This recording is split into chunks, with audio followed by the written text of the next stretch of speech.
Hello বন্ধুরা, দেখো এখানে নেক্সট দিন মন্দারমণি, এইটাই হচ্ছে এখানে থাকার লাস্ট দিন। তারপর দিন তো আমরা বেরিয়ে যাবো। এই দিনটা আমরা সকালবেলা ব্রেকফাস্ট করতে এসেছি।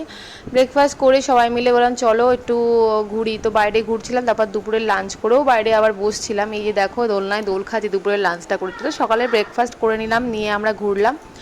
এরপর দেখি দরজায় দুমদুম করে আওয়াজ হচ্ছে, কিসের আওয়াজ দেখি, বাইরে বেরিয়ে ঝড় উঠেছে, বৃষ্টি। সমুদ্রের পাড়ে অবশ্যই হাওয়া, কিন্তু প্রথম বৃষ্টি পেয়ে গেলাম, ঝড় উঠেছে। বাইরে থেকে সবাই দেখার জন্য চলে এসছে রুমের বাইরে।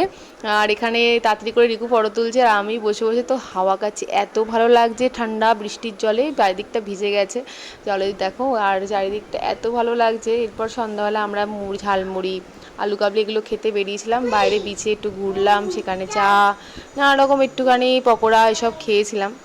তো এইভাবেই দিনটা কাটলাম। নেক্সট ব্লগটা দেখতে পাবে হচ্ছে গিয়ে আমাদের যাওয়ার ভিডিও। ভালো লাইক করো আর সাবস্ক্রাইব করো। আজকের মতো এখানেই টাটা।